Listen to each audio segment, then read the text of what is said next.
Hey there, everyone. That sexy nerd is back again, and we're watching Paddington. Apparently, Nostalgia Critic cover this. Now, I have never covered this movie. I've never even seen this movie. Never. I hear from him it's good, though, because I heard him review something about it, saying it was pretty good, and that the sequel's even better, or something like. I don't know. It's like, who knows? This might be the In the Spider-Verse of silly kids movies. I don't know. Or kids movies that were made from children's storybooks. I don't know. What's next? Saying that Corduroy, they had a movie for Corduroy and it's like the best movie ever. That's what I always thought of this. I might be insulting some of you because you're like, oh man, this movie's amazing. I don't know. I've never seen it, but that's why we're here to learn. So yeah. That's all I really got to say about it. I have no experience with this movie, so let's just get into it, see how he makes it funny. And remember, please, smash that like button if you want to see more sexy and nerdy content, and subscribe if you think I deserve it. And remember, sign up for my Patreon for all my latest reactions to all my latest videos.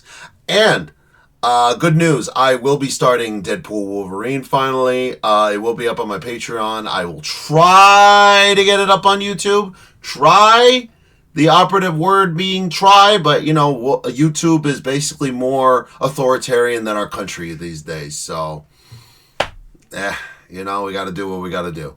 So, support the channel, and it really keeps, please sign up for my Patreon. It really keeps the lights on. It really keeps this channel going and will help me get to places I really want us to go. So let's do this thing, y'all. Every year, more than 60,000 trailers are stolen. And who can blame them? Trailers are sexy. Everybody wants them. You need protection. That's why we're offering the new Bad Trailer Security System. That's right. We play bad movie trailers over your own trailer to make people think it's not worth it. Yeah, I'm not gonna lie, I was gonna wrap that thing, but then I saw this whole routine with a bear in a bathroom. Why is he just like me? A bathtub down the stairs, and maybe we lost interest. No, that's probably for me. I'm over there. We take something people put a lot of time, effort, and money into and make it look like absolute garbage nobody would want anything to do with. Whenever we went on vacation, we were always afraid our trailer would be stolen. But then, we started showing the preview of Cabin in the Woods. It looked so generic, so boring, so not worth anybody's time. Nope. I feel safe knowing that while it may become a cult hit later, nobody wants to go near that dumpster fire of bland. Order now and we'll give you the complete Pixar collection. Yes, for some reason, just about every Pixar film has god-awful advertising. That is true. Yes, I can. Toy Story. Can. That was their big closing line. They had To Infinity and Beyond, and they went with that. It had me hooked. I watched that movie. I was like, Ma, let me watch that Toy Story movie now. Unforgivable. Did you mention that it also comes with a trailer for Paddington? Yes, we did. Jesus. Well, I'm mentioning it again because it's just so bad. So bad. Order the Bad Trailer Security System today. We know this is a long way to go just to say the advertising for Paddington was awful, but I also didn't see this beloved classic because of it. Shame on you. Shame on you all. It's so bad. So bad. So bad. I love that now. There's no big, long opening. Hello, I'm the Nostalgia Critic guy. Remember it so you don't have to. Why? It's early December. This looks like a job for Christmas. Oh, really? You just did this! Dun, dun, dun, dun, dun.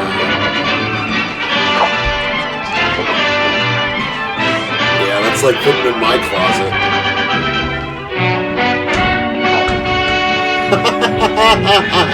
Ha-ha! Oh? That was so bad! I know! Go home.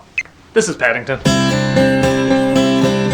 That music is so bad! Released 10 years ago in 2014, Paddington won over audiences everywhere despite, as we subtly put it before, not having the best advertising. It was 24. It looked like it was going to be playing with fire if it was an origin story for Smokey the Bear. It looked awful. but thankfully word of mouth and good reviews led to a lot of people loving it even years later. Hi, Nicole Kidman. No, it's not a big surprise in Britain, as the book was already pretty beloved, but in America, it was known enough. Honestly, I always confused him for Corduroy the Bear. Me too! It also that it was released in America in January.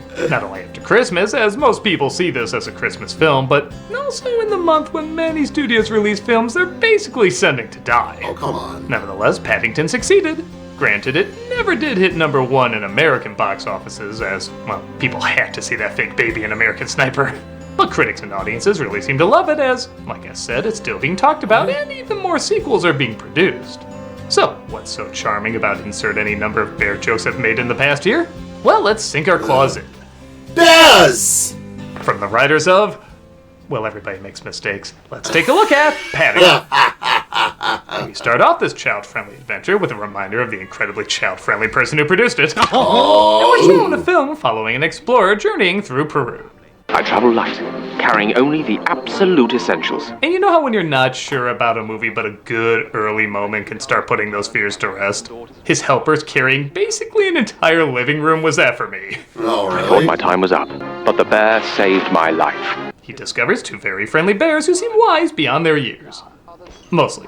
This is marmalade. We're gonna make parents hate this product due to so many kids demanding it after this movie. It'll almost match the pet clownfish genocide from the Year of Nemo. Oh, no. And if you ever make it to London, you can be sure of a very warm welcome. Years later, after the explorer leaves, the bears look after their nephew, played by Ben Whishaw, who's as obsessed with marmalade as his folks are. This was a Smurfs movie that go on for 10 minutes. Yeah. They construct a machine dedicated to making marmalade. However, an earthquake hits and, okay, which one has the trip vibe? Somebody always trips during a scene like this. Auntie it is! Oh, no! Uncle stays behind to help, but doesn't make it to the shelter in time. Aunt Lucy. Paddington. Oh. What have you done? Seeing how there's nothing left for them, his aunt sends him to London. As the explorers said, he'll always be welcome. Sends him to London? Aren't you coming? I am too old. I will be safe in the home for retired bears. This movie's like the Country Bears if every joke was given just one more day to tune up. It's goodbye and makes his way to England. One diabetes later. For bears, that's fine. London. I will say the animation on Paddington goes back and forth between being passable for a kid's film and legit really believable. Even when he doesn't look great, there's never a sense that anybody was half-assing it. They even animated him in this picture reflection. Nobody would be looking for that, but they did anyway. This movie truly does feel like a labor of love. Personally, I enjoyed the Victorian wool experience. Nobody seems to help until he stumbles across a family named the Browns. Keep your eyes down, there's some sort of bear over there. Probably selling something. I am legit blown away by the bear world building this movie has. Like, you know how I said the opening joke calmed my fears about this film? That one line made me say, okay, this movie's gonna be really good. Good evening. No, thank you. The father named Henry, played by Hugh Bonneville, wants to keep his distance, but his wife Mary, played by Sally Hawkins, sees he's in need and decides to help him find a place to stay. Shouldn't you be at home? Boy, this was her year. She was also in the first Godzilla movie and the next one too. So, oh man, wasn't she also in that movie?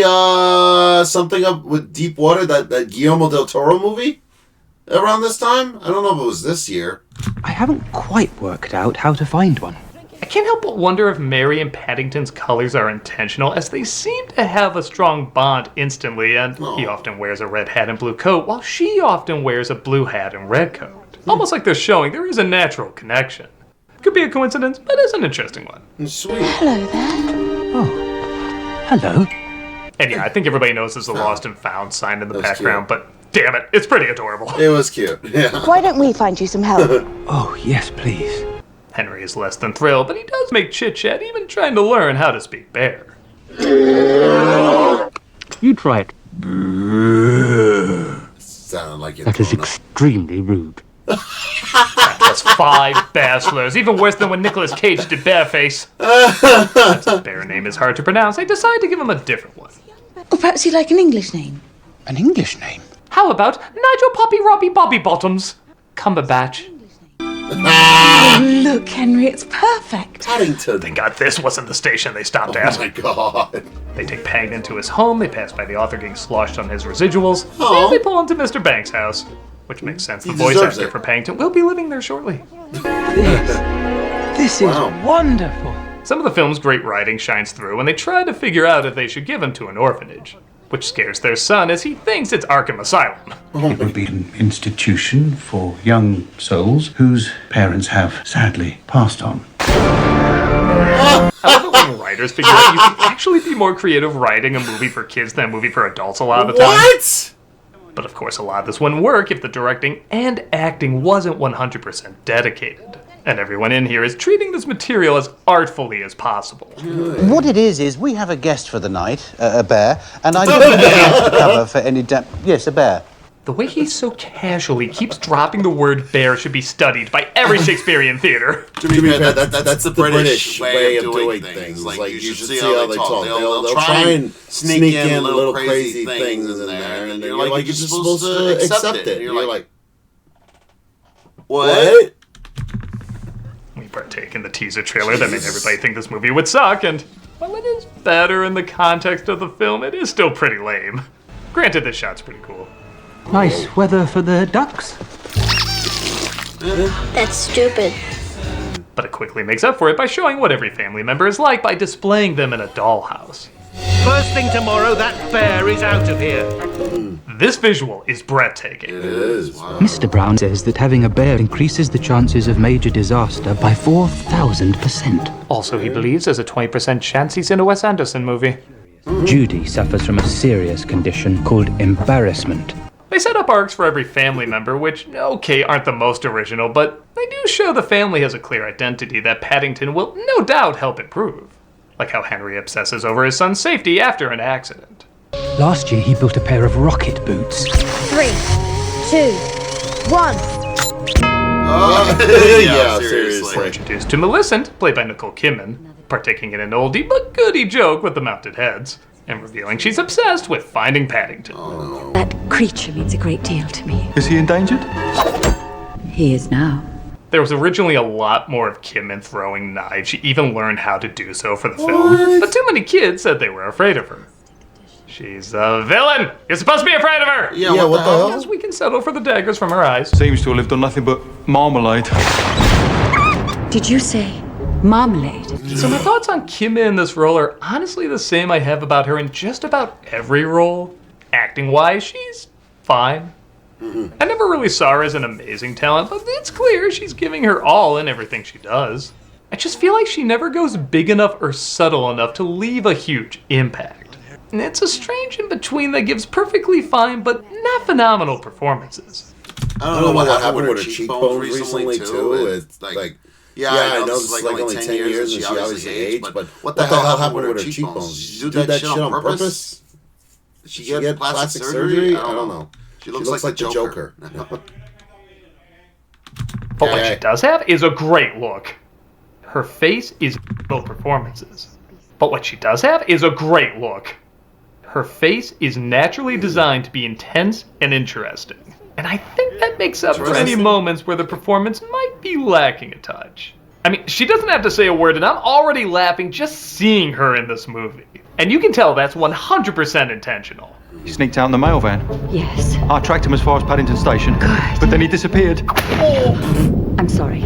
She doesn't need to follow him. He already has the most delightful stalkers. Do they just have the same people in the opening carrying those instruments? Paddington, over here! Oh! Not every moment works. Like there's maybe one too many slow-mo shots. I kind of feel like Zack Snyder took over for a minute. But again, the charm of the movie shines through when Jim Broadbent plays an antique store owner who might have some info on his hat and the explorer who gave it to him. Every morning it arrives at 11 o'clock, bringing salvation, just like a train that I took many years ago. I usually travel via wardrobe, but the train works too. My parents sent me all the way across Europe. There was a lot of trouble in my country. Trouble meaning way too adult to talk about in a kid's movie, but look, we're in the train now, whee!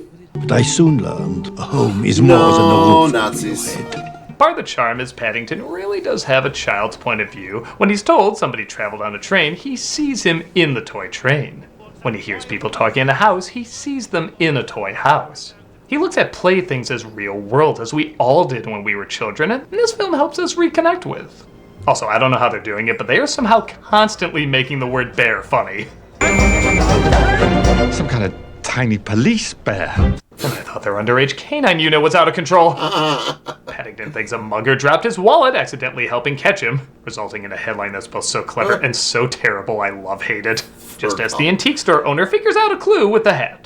It was made for a member of the Geographer's Guild. They should be able to tell you who they made it for. Or my name isn't Ludwig van Drake. Seriously. We get a great flashback to show how Mary and like Henry him. changed after having kids. Seeing not only they were hippie rebel risk takers, but they literally rode to the hospital pregnant and then left the same day instantly as overprotective parents. Oh, I'm amazed at how insightfully, touchingly, and hilariously this movie manages to show everything. Yeah. Where's the bike, darling? This is our new car. Oh yes, it changes. It's the new Transformer line. hell? Adulting! Christ, why even try? The family gives Paddington some flasher clothes. Hey, tell me I'm wrong. He is naked under there. And Millicent gets info from a cab driver who dropped him off. When somebody doesn't give me what I want, I remove their body parts. Why? Let's have a Dr. Giggle-style villain in there. Just remember, don't throw knives. Too scary. But removing body parts? That's fine. I really do like these French sandwiches, Mrs. Bird. She finds Paddington and befriends one of the neighbors, played by Peter Capaldi, Doctor, who is that? by hiding out in his TARDIS. Leave him in a bear. As a matter of fact, that bear is the reason I'm here. I want that bear. If I spray paint him white, I can do my own Golden Compass sequel. Oh, no. Henry and Paddington head to the Geographer's Guild to see if they can locate the Explorer. When they get a suspicious answer, though, they decide to sneak in themselves. Are you certain there was an explorer? Why are you looking at me like that? All right, you're a bear. That would be a very He dresses British up as way. Mrs. Doubtfire, and it's not really him dressed like a woman that's so funny. It's the fact that he barely attempts to disguise his voice at all.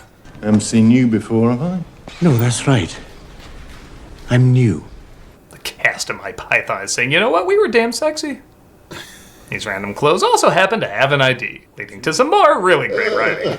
And the, I added lasered. and the arm's grown back. Why? Of course, British Donald Trump would hit on her. Like, Jesus Christ. This guy is even more Donald Trumpian, a British Donald Trumpian, than that other guy, that other idiot who was there, who looked like schlubby Donald Trump. Donald Trump who couldn't get his hair, well, you know, so Donald Trump. Writing. And the, I added lasered. and the arm's grown back. It's a false arm.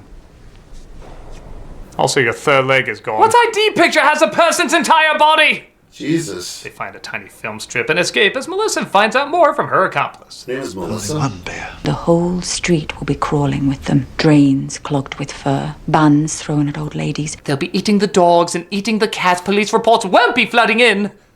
The film strip shows Paddington's apartment. And that shit worked on the dumbasses who are dumb enough to vote for that idiot. Now, you gotta deal with the dumbass consequences, you dumb people. An uncle as he stargates his way back home and remembers the good old days. They get the name of the explorer too, and as soon as the family leaves, the neighbor tips off our villain. Yes? Yes? That so should have been an actual phone. Tell me that's something she wouldn't make. That's funny. We get a Scotch tape scene that's about as funny as the bathtub scene. Again, like I said, they can't all be winners. Should have played. Listen, you should have played some classical music instead. You should be like, da da da da dum, zip zip zip zip. So on and so on and so. And so on Kim and so says, if my ex can do this, so can I. My ex can do this. The place catches fire, and Paddington tries to tell them of the mysterious stranger who caused all this. You died. There was an Why did elephant. you not die? Well, it had the head of an elephant and the body of a snake. Or maybe I took an edible while reading The Little Prince. Ma- They fear Paddington might What be a is danger that? to the kids, causing him to leave, and while yes, this is a pretty forced trope, it does fly by pretty quick. They just need a reason for him to get out of the house. They don't really treat this like any high drama we haven't seen before. They try to give him something to do that's been established, like he is trying to find the explorer. He isn't just sitting around feeling bad. And again, there's a ton of charming moments around it. Aww! Yeah, they're sweetened with my dandruff. Oh, it's nice. Every home that has the explorer's last name, only to discover Millicent this whole time was his daughter. What? Explorer? What? Oh, it's weird to say I'm jealous of the jokes from Paddington, but I don't care. I'm jealous of the jokes from Paddington. She takes him to her kill-a-bear workshop and reveals that her father became a laughingstock because he refused to bring the bears home to be stuffed. As he said, they were civilized. They didn't even speak English. Do they play cricket? Drink tea? Do the crossword? No, but they make money. That's usually the ultimate qualifier. What? She's vowed revenge to get one of those bears as a specimen, and now she has her chance with Paddington. No! The family discovers what's going on and tries to break in to save him, while, of course, growing closer. Jesus. Someone has to. Now strip. He helps Paddington escape, but our villain is not far behind. Jesus. Give up, Bear! This is crazy. Give up, Bear! Oh, you said it twice, I guess I have to now. Proper British manners. After a surprisingly suspenseful chase, Paddington is saved, but our villain gets the drop on them. Hand over the bear. You'll have to take us all! Okay, then. I've never stuffed a human before. She accepted that way too easily. The more you think about it, the more screwed up she is. Well, to be fair, that's the reason why kids were so scared. I mean, yeah. I think kids are also smart enough to see all the implications of that. That lady went way too close. She really lost her mind after she broke up with Tom Cruise, didn't she? Ooh. Could I have one last request? Go on, then. Seeing how I've never watched or read anything in my life, I can't see how this can backfire. He throws his sandwich at her, attracting the birds, and she's defeated. Good thing, too, we only have 3 minutes left to make this a Christmas movie. The judge didn't think that prison would do her any good. He gave her community service. Our villain is sent to work at a petting zoo. I hate manure. Our heroes, of course, have Paddington to live with them. I found out the president of the Ukraine voiced him in a foreign dub. No. I had nowhere else to put that, I just could not mention it. What? Look, a tree! This was about Christmas all along. That's crazy. Yeah, okay, I guess it's similar to It's a Wonderful Life. It only becomes a Christmas movie near the end. But somehow we're gonna keep arguing over this one. Yeah. I certainly see it as a Christmas movie. It came out around that time, it has similar themes and colors, and the holiday is shown at the end. But however you see it, it's a pretty damn enjoyable flick. The characters are charming, the acting is mostly going for broke. The style is incredibly creative, and it's just crazy likable. As someone who's certainly heard of Paddington as a character, but didn't really follow much about him or read many of the books, I found this pretty welcoming and enjoyable. It's got great humor, a wonderful heart, and feels genuine despite relying on more than just a few classic tropes. Whether you see it as a Christmas movie or not, it certainly knows how to give you the warmest of fuzzies. Yeah, my warm fuzzy. I'm a nostalgia critic guy, remember? So you don't have to. Oh, that was fun. Should have showed him games.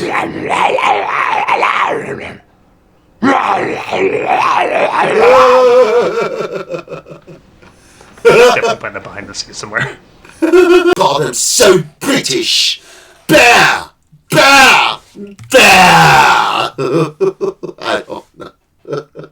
It's the way the British say the word bear. It's funny. Yeah, I was pleasantly surprised. I've never seen this damn movie before, and I really kind of want to watch it. I want to watch it with my nephew.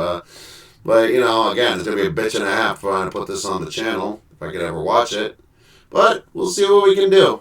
So, not much to say. I liked it. It seems very interesting, and I'd love to watch it myself.